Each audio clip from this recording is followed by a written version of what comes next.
الحمد لله رب العالمين والصلاة والسلام على سيد الأنبياء والمرسلين نبينا محمد وعلى آله وأصحابه أجمعين أما بعد أعوذ بالله السميع العليم من الشيطان الرجيم بسم الله الرحمن الرحيم ولا تعجبك أموالهم وأولادهم، اور آپ کو ان کے مال اور ان کی اولادیں تعجب میں نہ ڈال دیں۔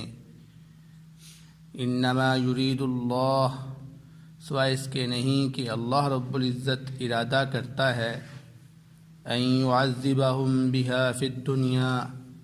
یہ کہ ان کو اس کے ساتھ دنیا میں عذاب دے، وَتَزْهَقَ أَنفُسُهُمْ وَهُمْ كَافِرُونَ، اور ان کی جانیں نکلیں اس حال میں کہ یہ کافر ہوں۔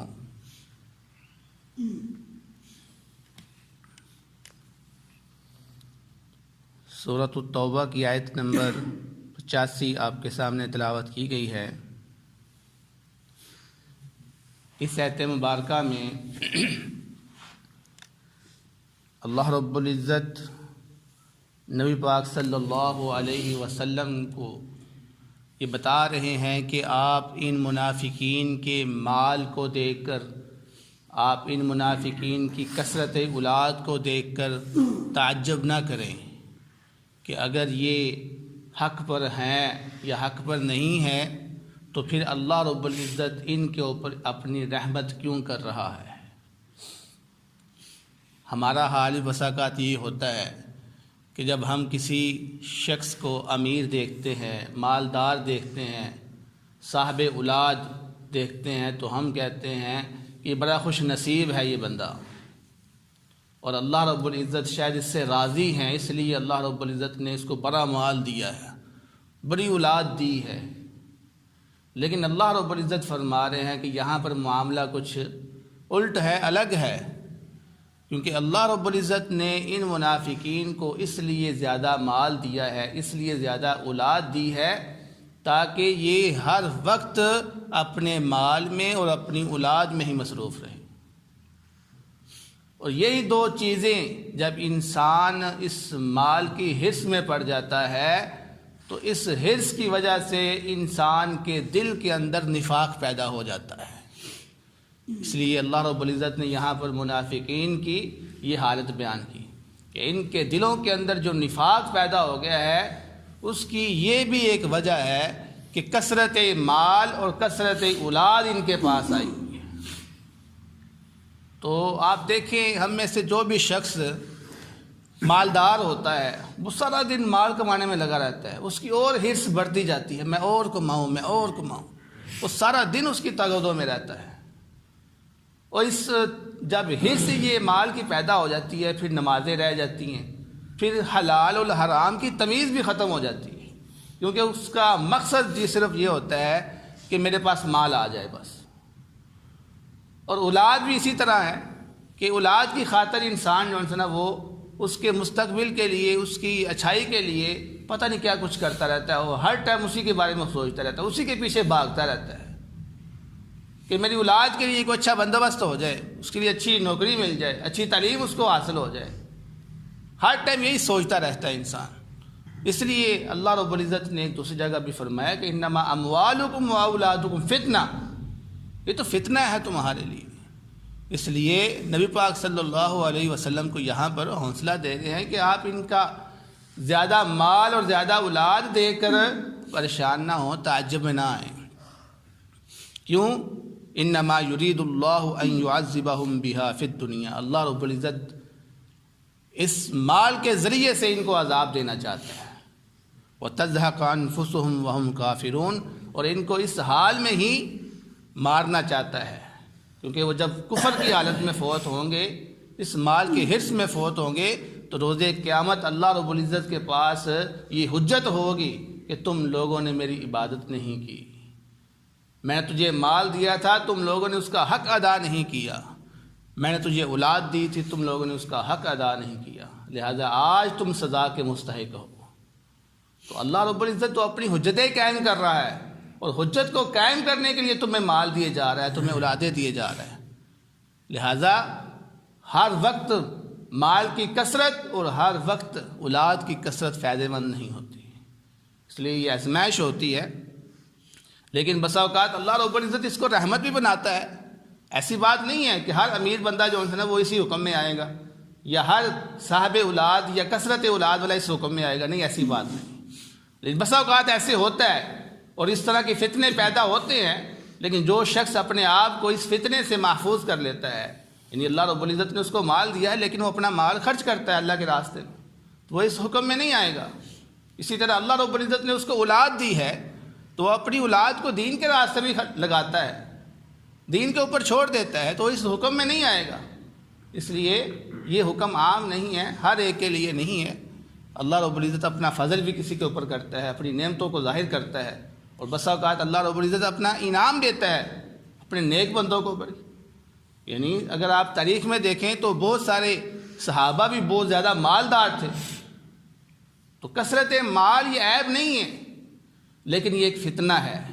جو اس سے بچ جاتا ہے وہ کامیاب ہو جاتا ہے، جو فتنے میں پڑ جاتا ہے وہ خسارے میں جاتا ہے۔ تو اللہ رب العزت فرماتے ہیں وَإِذَا أُنزِلَتْ سُورَةٌ، تو جب کوئی سورت نازل کی جاتی، یعنی کوئی قرآن کی آیت نازل ہوتی جس کے اندر یہ حکم ہوتا کہ ان آمنوا باللہ وجاہدوا مع رسولہ، یہ کہ اللہ رب العزت پر ایمان لے کر آؤ اور اس کے رسول کے ساتھ جہاد کرو، تو یہ منافقین کیا کرتے تھے؟ استأذنک اولو الطول منہم، ان میں جو صاحب مال، کثرت مال والے، وہ اجازت طلب کرنے کے لیے آ جاتے تھے کہ اللہ کے رسول ہم آپ کے ساتھ جہاد پر نہیں جا سکتے، ہم معذرت چاہتے ہیں، ہمیں مجبوری پڑ گئی ہے، ہمیں یہ ہو گیا، ہمیں وہ ہو گیا، طرح طرح کے بہانے لگانے شروع ہو جاتے ہیں۔ وقالوا، وہ کہتے ہیں ذرنا نکم مع القائدین، کہ ہمیں بیٹھے رہنے والوں کے ساتھ ہی چھوڑ دیں، ہم آپ کے ساتھ نہیں جا سکتے۔ رضوا بأن یکونوا مع الخوالف، وہ اس بات پر راضی ہو جاتے ہیں کہ وہ پیچھے رہنے والی جو عورتیں ہیں ان کے ساتھ رہیں گے، یعنی عورتوں کے ساتھ رہنا وہ اس چیز کو پسند کرتے ہیں۔ اور یہاں پر جو اللہ رب العزت نے الخوالف کا لفظ استعمال کیا، یہ ان کو آر دلانے کے لیے یہاں پر استعمال کیا، جیسے یہ کہتے ہیں کہ مرد ہو کر تم گھر بیٹھے ہوئے ہو، تو یہ مرد کی شان نہیں ہے کہ وہ گھر بیٹھا رہے عورتوں کے پاس، بلکہ بہادر ایک جوش طاقت والا انسان جو ہے وہ باہر نکلتا ہے اور جہاد کرتا ہے، لیکن تم تو عورتوں کی طرح گھروں میں بیٹھے ہوئے ہو اور طرح طرح کے بہانے لگا رہے ہو۔ یہ مرد کی شان نہیں ہے، مرد کی شان یہ وہ باہر نکلے، مقابلہ کرے، اندر چھپ کر بیٹھا نہ رہے، بزدل نہ بنے۔ فرمایا وَطُبِعَ عَلَىٰ قُلُوبِهِمْ فَهُمْ لَا يَفْقَهُونَ، تو اللہ رب العزت نے ان کے دلوں پر مہر لگا دی ہوئی ہے، اس وجہ سے وہ اس بات کو سمجھ نہیں رہے۔ تو جس شخص کے دل میں اللہ رب العزت مہر لگا دے، اور یہ مہر کیوں لگتی ہے؟ کثرت گناہ کی وجہ سے، کثرت نافرمانی کی وجہ سے۔ انسان جب ہر ٹائم گناہ کرتا رہتا ہے تو حدیث میں آتا ہے اس کے دل میں ایک کالا سیاہ نقطہ لگ جاتا ہے، ہر گناہ کی وجہ سے۔ وہ نقطے جب زیادہ ہو جاتے ہیں انسان کا دل سارا کالا ہو جاتا ہے، اور یہ جو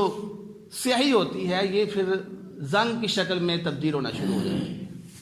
یعنی کہ گناہ پہ گناہ کیے جا رہا ہے، کوئی نیکی کر ہی نہیں رہا۔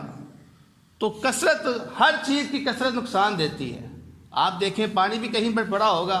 تو اس کو زنگ لگنا شروع ہو جائے گا۔ اسی طرح دل کے اندر جب یہ سیاہی لگی رہتی ہے کچھ وقت تو یہ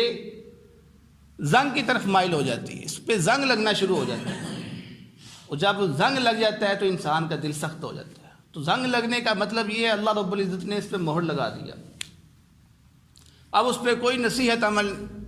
فائدہ نہیں دیتی۔ قرآن آپ پڑھ کے اس کو سنائیں، حدیثیں پڑھ کر سنائیں، جو مرضی شخص ولی آ جائے اس کو نصیحت کرے، واعظ کرے، بھائی اس طرف آ جائے، کسی چیز کا اس پہ اثر نہیں ہوتا۔ کیوں؟ کیونکہ اللہ رب العزت نے اب اس کے دل کے اوپر مہر لگا دی ہوئی ہے۔ فہم لا یفقہون، اب یہ سمجھنے والے نہیں، یہ اللہ کی رحمت سے دور ہو گئے۔ اس لیے اپنے دلوں کو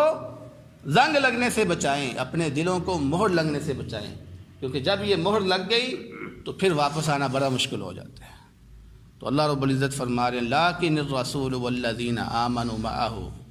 لیکن یہ تو منافقین کا حال تھا نا، لیکن مومنوں کا حال ایسا نہیں ہے۔ اللہ کے رسول اور اس کے جو مومن ہیں وہ تو آپ کے ساتھ جہاد کرتے ہیں، بِأَمْوَالِهِمْ وَأَنفُسِهِمْ، اپنے مالوں کے ساتھ بھی اور اپنی جانوں کے ساتھ بھی۔ یعنی اللہ رب العزت اگر ان کو مال دیتا ہے تو اپنا مال اللہ کے راستے میں خرچ کرتے ہیں، اور خود بھی وہ جہاد کے لیے نکلتے ہیں، دین کے لیے نکلتے ہیں، جہاں پر ان کو ضرورت ہوتی ہے وہ اپنا آپ خرچ کرتے ہیں، اپنا ٹائم نکالتے ہیں۔ یہ نہیں کہ ہمارے پاس ٹائم نہیں ہے، بس یہ ہمارا کاروبار کاروبار کاروبار، نہیں،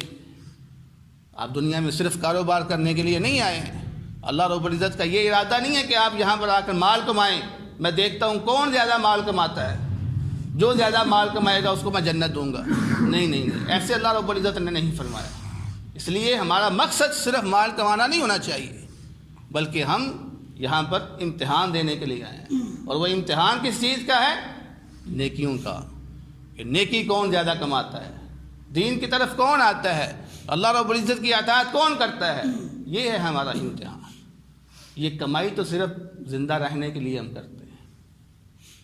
کہ امتحان دینا ہے تو کھانے پینے کا بھی بندوبست ہونا چاہیے،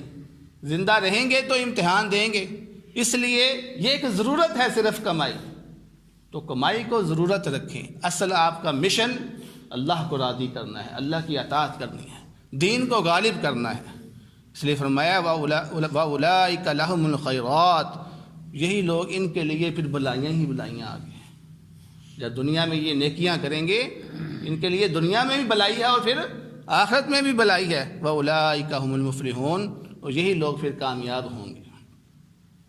آگے فرمایا أَعَدَّ اللَّهُ لَهُمْ جَنَّاتٍ، اللہ رب العزت نے ان کے لیے جنت تیار کر رکھی ہے، ایسی جنت تجری من تحتها الانہار، جس کے نیچے سے نہریں چلتی ہوں، خالدین فیہا، ہمیشہ ہمیشہ وہ اس میں رہیں گے۔ یہ نہروں چلنے کا جو ذکر آتا ہے یہ خوبصورت ایک منظر ہے، یعنی اتنی خوبصورت وہ جگہ ہوگی کہ انسان اس کو دیکھتا ہی رہے گا، اتنی دلکش ہوگی۔ اور حدیث میں آتا ہے کہ نبی کریم صلی اللہ علیہ وسلم نے فرمایا جنت کے اندر 100 درجے ہیں، جس طرح ہم کہتے ہیں پہلا فلور، دوسرا فلور، تیسرا فلور، اس طرح درجے فلور ہیں 100، اور ہر ایک درجے سے دوسرے درجے کی جو مسافت ہے وہ اتنی ہے جتنی زمین کی آسمان تک ہے، جتنی زمین سے لے کر آسمان تک کی دوری ہے، اسی طرح جنت کے اندر 2 درجوں کے درمیان دوری ہے۔ تو فرمایا ان میں سے جو سب سے اعلیٰ درجہ ہے وہ جنت الفردوس کا ہے۔ اس لیے جب تم اللہ رب العزت سے سوال کرو تو جنت فردوس کا کیا کرو۔ یہ جنت الفردوس سب سے بہتر بھی ہے اور سب سے بلند بھی ہے، سب سے بلند درجے پہ ہے، اور یہ سب سے بہترین جگہ بھی ہے۔ اور فرمایا اس سے اوپر پھر اللہ رب العزت کا عرش آتا ہے، اور یہ جو نہریں چلتی ہیں یہ نہریں وہیں سے نکلتی ہیں، وہیں سے جاری ہوتی ہیں، وہ پوری جنت میں پھر وہ پھیلتی ہیں، یعنی بلندی سے اللہ رب العزت ان نہروں کو چلا رہا ہے، اور نہریں اوپر سے نیچے آتی، جیسے ہم آبشار دیکھتے ہیں، ہمارے آبشار بڑے لوگ پسند کرتے ہیں، تو اللہ رب العزت بلند سے نہروں کو جاری کیے ہوئے ہیں، اور وہ نہریں ہمیں دیکھتے ہیں ساری نیچے پوری جنت میں پھیلی ہوئی، تو بڑا ہی خوبصورت منظر اللہ رب العزت بیان کر رہے ہیں۔ فرمایا کہ یہ جو نہریں ہیں، یہ جنت کے اندر جو خوبصورتی ہے، یہ باغات جو ہیں وہ ہمیشہ ہمیشہ کے لیے ہے ان کے لیے، ذالک الفوز العظیم، اور یہی اصل کامیابی ہے، یہی بہت بڑی کامیابی ہے۔ تو ہمیں چاہیے کہ ہم اپنی کامیابی کی طرف بڑھیں، ہم اس کو حاصل کریں، یہ نہیں کہ ہم مال کو حاصل کریں۔ مال تو اللہ رب العزت نے جو آپ کی قسمت میں لکھا ہوا ہے وہ آپ کو مل کے رہے گا، یقین کریں، آپ اس پر اب اطمینان ہو جائیں، اپنا ایمان لے آئیں، اپنا عقیدہ بنا لیں کہ جو میرے رب نے میرے لیے مال لکھ دیا ہوا ہے اس سے زیادہ میں نہیں کما سکتا، جو مرضی کر لیں، حرام کی طرف جانا ہے ہم حرام کی طرف جا کے دیکھ لیں، آپ مال زیادہ نہیں کما سکتے، تو پھر کیا فائدہ اس طرف جانے کا؟ اگر اللہ رب العزت نے جو ہمارے لیے لکھ دیا ہوا ہے وہی ہمیں ملنا ہے، تو پھر ہمیں اتنی مشقت اور جان بوجھ کر ہر چیز کو چھوڑ کر وہاں پہ لگے رہنے کا کیا فائدہ؟ نہیں۔ اپنے دل کے اندر جب آپ یہ بات ڈال دیں گے کہ مجھے میری قسمت کا ملنا ہے، اور پھر دیکھیں آپ کو کیسے ملتا ہے وہ۔ اس کا مطلب یہ بھی نہیں ہے آپ گھر میں بیٹھ جائیں، آپ نہیں تو اگر تو کریں، لیکن اتنی نہ کریں کہ آپ نمازیں چھوڑ دیں، اتنی نہ کریں کہ آپ دین سے دور ہو جائیں۔ نہیں، اصل مشن آپ کا وہ پیچھے نہیں ہونا چاہیے، اصل مشن کو نہیں چھوڑنا ہم نے۔ تو یہی چیز اہم ہے، اگر آپ یہ چیز اپنے دل میں بٹھا لیں تو آپ کامیاب ہو جائیں گے۔ دعا اللہ رب العزت سے جو سنا ہے اس پر عمل کرنے کی توفیق عطا فرمائے۔ بہترین صدقہ جاریہ حاصل کرنے کے لیے اس ویڈیو کو لائک، کمنٹ اور شیئر کرنا مت بھولیں۔